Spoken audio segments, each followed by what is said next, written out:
Very good morning to everyone. मैं विनोद राजपूत आपका अपने परिवार LIT ज्ञान पर बहुत बहुत स्वागत करता हूं। और आज है आपका 20 जुलाई 2026।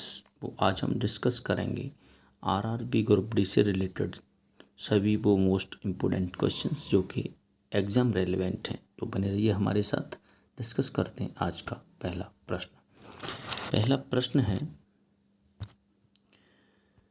प्रश्न है आपका विश्व सरकार शिखर सम्मेलन 2026 जो वर्ल्ड गवर्नमेंट समिट का आयोजन कहाँ किया गया, जिसका विषय था शेपिंग फ्यूचर गवर्नमेंट।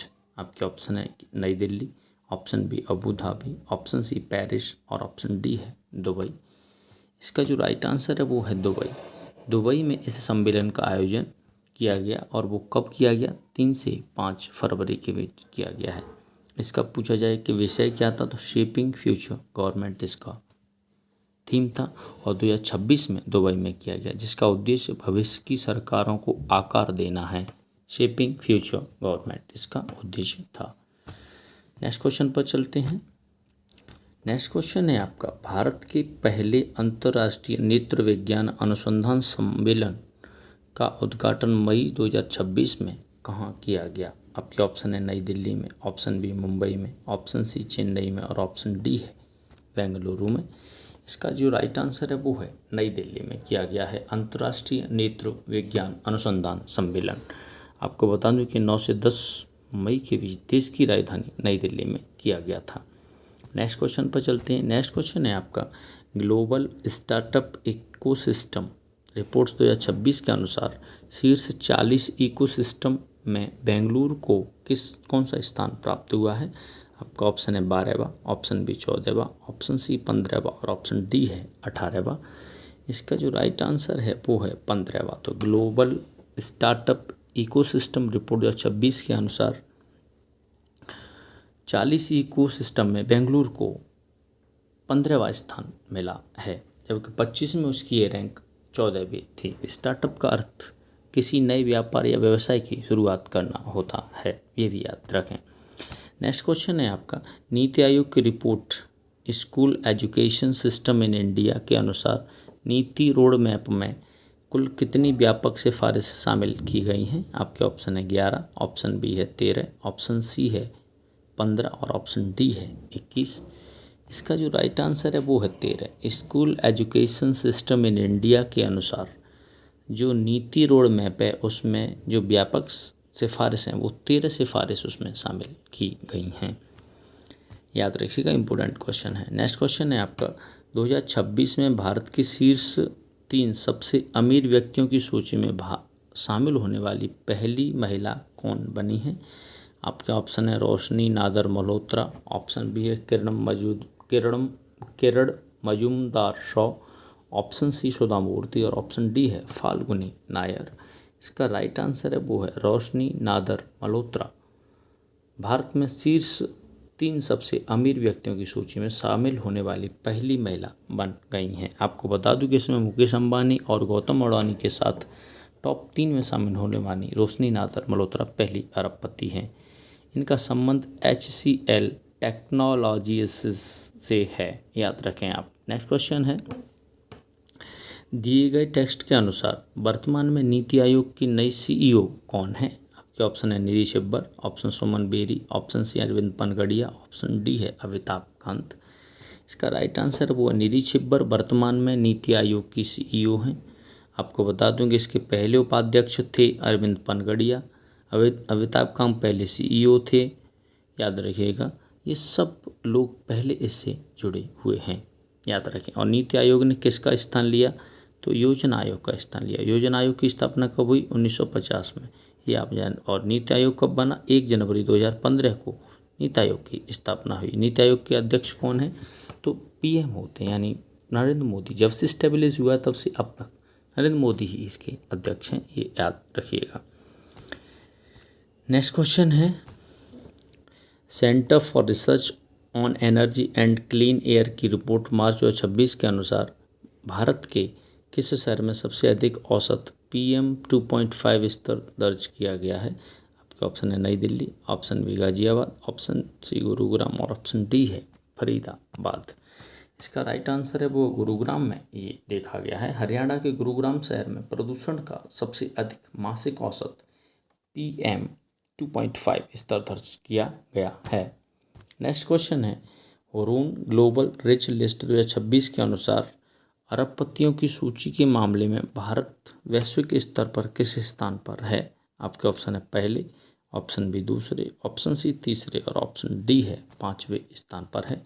इसका राइट आंसर है वो है भारत जो हुरून ग्लोबल रिच लिस्ट 2026 का अरबपतियों की संख्या के मामले में तीसरे स्थान पर है।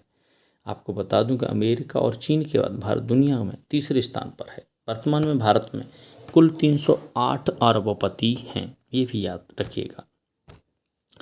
नेक्स्ट क्वेश्चन है, रिन्यूएबल कैपेसिटी स्टैटिस्टिक्स 2026 रिपोर्ट के अनुसार वैश्विक नवीकरणीय ऊर्जा बाजार में भारत की रैंक क्या है? आपके ऑप्शन दूसरी, ऑप्शन तीसरी, ऑप्शन सी चौथी और ऑप्शन डी है छठी। इसका राइट आंसर है वो है तीसरी भारत की रैंक है इसमें वैश्विक नवीकरणीय ऊर्जा बाजार में। नेक्स्ट क्वेश्चन पर चलते हैं। नेक्स्ट क्वेश्चन है आपका, ग्लोबल टूरिज्म इंडेक्स 2026 के अनुसार पहली बार कौन सा देश आतंकवाद की सूची में शीर्ष पर पहुंच गया है? आपका ऑप्शन है Afghanistan, option B Syria, option C Iraq और ऑप्शन डी है पाकिस्तान। इसका राइट आंसर है वो पाकिस्तान। ग्लोबल टेररिज्म इंडेक्स 2026 में पहली बार कोई देश आतंकवाद की सूची में जो टॉप पर पहुंचा है वो पाकिस्तान है। इस ग्लोबल टेररिज्म इंडेक्स में भारत का 13वां स्थान है, ये भी आप याद रखिएगा। नेक्स्ट क्वेश्चन है, सिपरी या सिपरी बोला जाता है इसे, रिपोर्ट के अनुसार भारत को पछाड़कर दुनिया का सबसे बड़ा हथियार आयातक देश कौन बन गया है? आपके ऑप्शन है Saudi Arab, option B Israel, option C Ukraine और ऑप्शन डी है मिस्र। इसका राइट आंसर है वो यूक्रेन। भारत को पछाड़कर दुनिया का सबसे बड़ा हथियार आयातक कौन बना है? तो यूक्रेन बन गया है।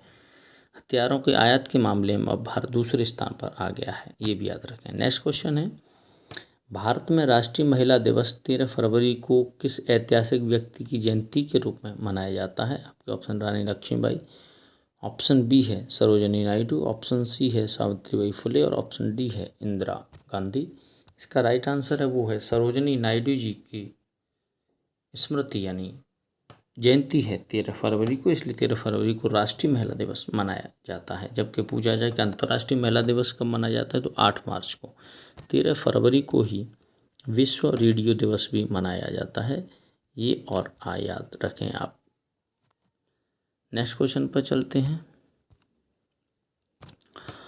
विकास और शांति के लिए अंतर्राष्ट्रीय खेल दिवस 6 अप्रैल 2026 का विषय क्या था? खेल में वैश्विक शांति, ऑप्शन बी खेल और युवा विकास, ऑप्शन सी है खेल पुल बनाना और बाधाएं तोड़ना और ऑप्शन डी है सतत भविष्य के लिए खेल। इसका जो राइट आंसर है वो खेल पुल बनाना और बाधाएं तोड़ना इसका विषय रखा गया। तो अंतर्राष्ट्रीय खेल दिवस कब 6 अप्रैल को मनाया जाता है। पूछा जाए राष्ट्रीय खेल दिवस कब मनाया जाता है तो राष्ट्रीय खेल दिवस मनाया जाता है आपका 29 अगस्त को, मेजर ध्यानचंद जी की जयंती वाले दिन, याद रखिएगा। नेक्स्ट क्वेश्चन है, 12 फरवरी 2026 को आतंकवाद के अनुकूल हिंसक और उग्रवाद की रोकथाम के लिए कौन सा अंतर्राष्ट्रीय दिवस संस्करण मनाया गया? आपके ऑप्शन है दूसरा, ऑप्शन बी है चौथा, ऑप्शन सी 8वां और ऑप्शन डी है 10वां। इसका जो राइट आंसर है वो है चौथा मनाया गया था, आतंकवाद के अनुकूल हिंसक उग्रवाद की रोकथाम के लिए अंतर्राष्ट्रीय दिवस इसका ये संस्करण था। नेक्स्ट क्वेश्चन है, 17 जून 2026 को मनाए गए विश्व मरुस्थलीकरण और सूखा रोकथाम दिवस। तो सबसे पहले तो यही पूछा जाता है कि विश्व मरुस्थलीकरण और सूखा रोकथाम दिवस कब? वही ये 17 जून को मनाया जाता है। पहला प्रश्न तो ये हो गया। अब इसका विषय पूछ रहा है, थीम पूछ रहा है। इसके ऑप्शन हैं resilient, recognize, respect and restore. Option B है हमारी भूमि हमारा भविष्य, ऑप्शन सी है सूखा मुक्त विश्व और ऑप्शन डी है मरुस्थलीकरण से हरित भविष्य।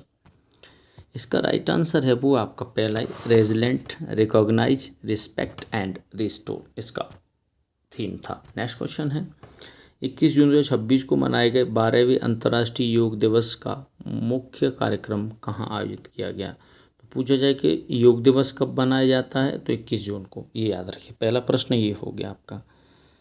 अब इसमें पूछ रहा है कि कार्यक्रम कहाँ, तो Rishikesh, option B Varanasi, option C Visakhapatnam और ऑप्शन डी है कोलकाता। इसका राइट आंसर वो है कोलकाता। इस बार योग दिवस का मुख्य कार्यक्रम कोलकाता में आयोजित हुआ, जहां प्रधानमंत्री मोदी जी ने योग किया और भारत के सुझाव पर पहला अंतर्राष्ट्रीय योग दिवस 2015 में मनाया गया। तो ये भी पूछा जाए कि प्रथम अंतर्राष्ट्रीय योग दिवस कब मनाया गया, 2015 में। पश्चिम बंगाल के मुख्यमंत्री कौन है, तो वो शुभेंदु अधिकारी, ये भी आप याद रखिएगा। नेक्स्ट क्वेश्चन है 22 मई 2026 को मनाई जाने वाली अंतर्राष्ट्रीय जैव विविधता दिवस की आधिकारिक विषय थीम क्या है।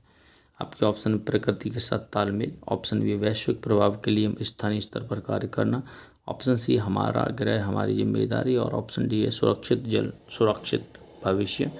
इसका जो राइट आंसर है वो है वैश्विक प्रभाव के लिए स्थानीय स्तर पर कार्य करना ही इसका थीम है। एक्टिंग लोकलिटी या locally for global impact. Next question है विश्व पृथ्वी दिवस जो कि 22 अप्रैल को मनाया जाता है का आधिकारिक विषय थीम क्या था। आपके ऑप्शन है invest in our planet, option plastic versus planet, option C our power our planet, option D है ग्रीन अर्थ क्लीन अर्थ। इसका राइट आंसर है वो आवर पावर आवर प्लैनेट, ये इसका थीम है। ये आप याद, हमारी शक्ति हमारा ग्रह है। नेक्स्ट क्वेश्चन है 2026 में भारत के 77वें गणतंत्र दिवस परेड का मुख्य विषय क्या था। आपके ऑप्शन है विकसित भारत का संकल्प, ऑप्शन बी है नारी शक्ति और आत्मनिर्भरता, ऑप्शन सी है वंदे भारत के 150 वर्ष और ऑप्शन डी है भारतीय सेना का शौर्य। इसका राइट आंसर है वंदे भारत के 150 वर्ष, इसका मुख्य विषय था 77वें गणतंत्र दिवस का। नेक्स्ट क्वेश्चन है आपका 7 मार्च 2026 को मनाए गए 8वें जन औषधि दिवस का मुख्य विषय क्या था। आपके ऑप्शन है जन औषधि सबके लिए, ऑप्शन बी जन औषधि सस्ती भी और भरोसेमंद भी, ऑप्शन सी है स्वस्थ भारत जन औषधि, ऑप्शन डी है जन औषधि से जीवन रक्षा। इसका राइट आंसर है वो है जन औषधि सस्ती भी और भरोसेमंद भी, ये इसका थीम था जन औषधि दिवस जो कि प्रतिवर्ष 7 मार्च को मनाया जाता है। नेक्स्ट क्वेश्चन है विश्व आर्द्र भूमि दिवस वर्ल्ड वेटलैंड्स डे हर साल किस तिथि को मनाया जाता है। आपके ऑप्शन 2 जनवरी, ऑप्शन बी 2 फरवरी, ऑप्शन सी 2 मार्च, ऑप्शन डी 2 अप्रैल। इसका राइट आंसर है वो 2 फरवरी को प्रतिवर्ष वर्ल्ड वेटलैंड्स डे सेलिब्रेट किया जाता है। पूछा जाए कि कैसे हुआ, स्टार्ट तो 1971 में ईरान के रामसर शहर में वेटलैंड संरक्षण के लिए कंजर्वेशन हुआ जो 1975 में लागू हुआ, इसीलिए से 2 फरवरी को इसी दिवस मनाया जाता है। नेक्स्ट क्वेश्चन है आपका वाणिज्य और उद्योग मंत्रालय द्वारा थोक मूल्य सूचकांक के आधार वर्ष को 2011-12 में बदलकर क्या कर दिया। आपके ऑप्शन से कर दिया गया है 2015-16 में, 2018-19, 2021-22 में, ऑप्शन डी 2022-23 में। इसका जो राइट आंसर है आपका वो है 2022-23 में भारत सरकार ने महंगाई और मूल्य सूचकांक की सटीक गणना के लिए आधार वर्ष को 2022-23 से अपग्रेड कर दिया गया है। नेक्स्ट क्वेश्चन है वित्तीय विभाग सेवा द्वारा शुरू किए गए कॉमन लैंडिंग पोर्टल का प्राथमिक उद्देश्य क्या है। आपके ऑप्शन है MSME को नया ऋण देना, ऑप्शन बी लावारिस वित्तीय संपत्तियों की जानकारी तक आसानी से पहुंचना, विदेशी निवेश को आकर्षित करना, ऑप्शन डी है शेयर बाजार को नियंत्रित करना, ये भी इसका। और इसका जो राइट आंसर है वो है ऑप्शन नंबर बी यानी लावारिस वित्तीय संपत्तियों की जानकारी तक आसान से पहुंचा प्रदान की जाए, इसके लिए कॉमन लैंडिंग पोर्टल बनाया गया है। नेक्स्ट क्वेश्चन है स्टार NPS प्लेटफॉर्मों के तहत असिस्टेंट ऑन बोर्डिंग प्रक्रिया के लिए ग्राहकों का पंजीकरण शुल्क कितना है। 100 रुपये है, ऑप्शन बी 500 रुपये, ऑप्शन सी 200, ऑप्शन डी है 1000। इसका राइट आंसर है वो है 200 रुपये, इसके पंजीकरण का फीस रखा गया है। नेक्स्ट क्वेश्चन है RBI तिरुवनंतपुरम द्वारा शुरू किए गए RBI रीलथॉन 2026 का मुख्य उद्देश्य क्या है। आपके नई मुद्रा का प्रचार करना, ऑप्शन बी है छात्रों के या कॉलेज के छात्रों के बीच साइबर सक्षम वित्तीय धोखाधड़ी के खिलाफ जागरूकता बढ़ाना, ऑप्शन डी है कृषि ऋण को सुगम बनाना, ऑप्शन डी है बैंक कर्मचारियों को ट्रेनिंग देना। इसका राइट आंसर है वो है कॉलेज के छात्रों के बीच साइबर सक्षम वित्तीय धोखाधड़ी के खिलाफ जागरूकता को बढ़ाना है। नेक्स्ट क्वेश्चन है, नेशनल स्टॉक एक्सचेंज जो NSE द्वारा घोषित इलेक्ट्रॉनिक गोल्ड रिसीप्ट्स वास्तव में क्या है? आपके ऑप्शन है डिजिटल सोने के सिक्के, ऑप्शन बी से भी मान्यता प्राप्त वर्ल्ड्स में रखे भौतिक सोने का प्रतिनिधित्व करने वाली डीमैटेरियलाइज्ड प्रतिभूतियाँ हैं, सोने पर मिलने वाली टैक्स छूट और केवल ऑनलाइन गेम्स में इस्तेमाल होने वाला गोल्ड। इसका जो राइट आंसर है वो है आपका ऑप्शन नंबर बी, सेबी मान्यता द्वारा वर्ल्ड्स में रखे गए भौतिक सोने का प्रतिनिधित्व करने वाली डीमैटेरियलाइज्ड प्रतिभूतियाँ हैं। नेक्स्ट क्वेश्चन है, किस लघु वित्त बैंक ने गुवाहाटी के GS रोड पर भारत की पहली AI संचालित फिजिटल ब्रांच खोली है? आपका option AU small finance bank ने, option B slice small finance bank, option C है उज्जीवन स्मॉल फाइनेंस बैंक और ऑप्शन डी है इक्विटॉस स्मॉल फाइनेंस बैंक। इसका जो राइट आंसर है आपका वो है slice small finance bank. Next question है, भारतीय रिजर्व बैंक की उत्कर्ष 2029 रणनीति के तहत शुरू किए गए प्रोजेक्ट सामुद्रा का प्राथमिक उद्देश्य क्या है? तो समुद्री व्यापार को बढ़ावा देना और समुद्र प्रबंधन का आधुनिकीकरण करना, ऑप्शन सी है महिलाओं के लिए विशेष बैंक खाते और ऑप्शन डिजिटल रुपए का प्रचार। इसका जो राइट आंसर है वो है मुद्रा प्रबंधन का आधुनिकीकरण करना है रिजर्व बैंक जो शुरू कर रही है प्रोजेक्ट सामुद्रा। नेक्स्ट क्वेश्चन, 16वीं वित्त आयोग ने आय दूरी जो इनकम डिस्टेंसेस को किस आधार पर परिभाषित किया गया है? आपके ऑप्शन है शहरी और ग्रामीण आय का अंतर, ऑप्शन बी किसी राज्य के प्रति व्यक्ति GSDP और शीर्ष 3 बड़े राज्यों की औसत प्रति व्यक्ति GSDP बीच के अंतर, महिला और पुरुष की आय का अंतर, ऑप्शन डी है पिछले 15 वर्षों में राज्यों की आय में गिरावट। और इसका जो राइट आंसर है वो ऑप्शन नंबर बी यानी किसी राज्य की प्रति व्यक्ति GSDP और शीर्ष 3 बड़े राज्यों की औसत जो GSDP है उसका अंतर ही इसका वो होगा। नेक्स्ट क्वेश्चन है, केंद्रीय बजट 2026 में चर्चा में रहा शब्द भारत विस्तार मुख्य रूप से क्या है? आपके ऑप्शन रेलवे का नया ट्रैक प्रोजेक्ट है, ऑप्शन बी स्टार्टअप्स के लिए ग्लोबल फंड है, ऑप्शन सी है किसानों के लिए एक बहुभाषी AI आधारित मंच है, ऑप्शन डी है रक्षा उपकरणों का नया हब है। इसका जो राइट आंसर है वो है किसानों के लिए एक बहुभाषी AI आधारित मंच है। नेक्स्ट क्वेश्चन है, भारत का पहला पैसिव हाइब्रिड इंडेक्स फंड किस एसेट मैनेजमेंट द्वारा लॉन्च किया गया? आपके ऑप्शन है HDFC AMC, Nippon India AMC, option C है एडलवाइज AMC एडवाइज और SBI म्यूचुअल फंड। इसका जो राइट आंसर है आपका वो है एडवाइज AMC। नेक्स्ट क्वेश्चन पर चलते हैं। नेक्स्ट क्वेश्चन है आपका, गोवा के मुख्यमंत्री प्रमोद सावंत द्वारा विमोचित पुस्तक हिस्ट्री दैट इंडिया इग्नोर्ड के पुस्तक लेखक कौन है? आपके ऑप्शन है प्रेम प्रकाश हैं, ऑप्शन बी शशि थरूर हैं, ऑप्शन सी रामचंद्र गुहा हैं, ऑप्शन डी है विक्रम संवत हैं। The history that India ignored के लेखक हैं प्रेम प्रकाश। नेक्स्ट क्वेश्चन है, CBI की पूर्व निदेशक R राघवन की अप्रैल 2026 में प्रकाशन आत्मकथा का शीर्षक क्या है? The investigator, option a road well travelled, option C है माई ट्रूथ और option D the inside story. और इसका जो राइट आंसर है वो है a road well travelled. Next question पर चलते हैं। नेक्स्ट क्वेश्चन है आपका, पुस्तक the sage who reimagined Hinduism the life lessons and legacy of Shri Narayana Guru के लेखक कौन है? आपके ऑप्शन हैं doctor Shashi Tharoor, option B अमृत सेन, ऑप्शन सी है सुधा मूर्ति और ऑप्शन डी है अमिताभ घोष। इसका जो राइट आंसर है वो है डॉक्टर शशि थरूर के द्वारा लिखा गया है the life lessons and legacy of Shri Narayana गुरु। ये उनके द्वारा लिखी गई पुस्तक है। नेक्स्ट क्वेश्चन है ties of time Bharat history through murals in parliament नामक पुस्तक किसने प्रसिद्ध पुस्तक किसने लिखी है? आपके ऑप्शन है Chetan Bhagat, option B Arundhati Roy, option C Sudha Murthy और ऑप्शन डी है रस्किन बॉन्ड।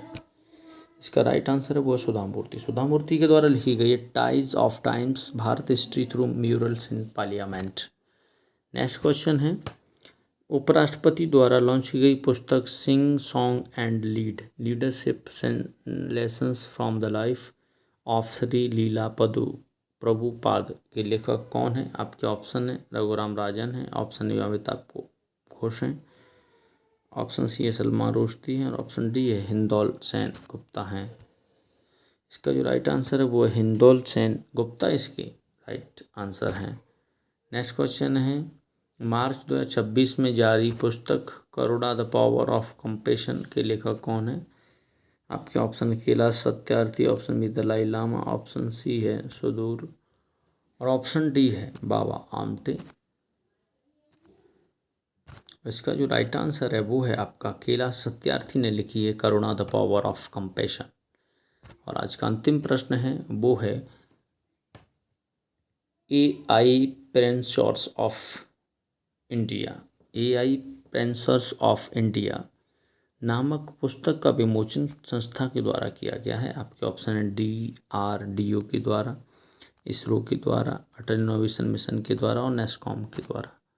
इसका जो राइट आंसर है वो है अटल इनोवेशन मिशन के द्वारा इसका विमोचन किया गया है। बाकी अगर ये क्वेश्चंस वीडियो आपको पसंद आई है तो इसे लाइक करें, शेयर करें और चैनल को सब्सक्राइब करें। अगर इन क्वेश्चंस का PDF चाहते हैं तो PDF के लिए हमारा टेलीग्राम चैनल ज्वाइन कर सकते हैं टोटल GK डोज। याद रखिएगा यहाँ से आप इन क्वेश्चंस की PDF प्राप्त कर सकते हैं। Thank you.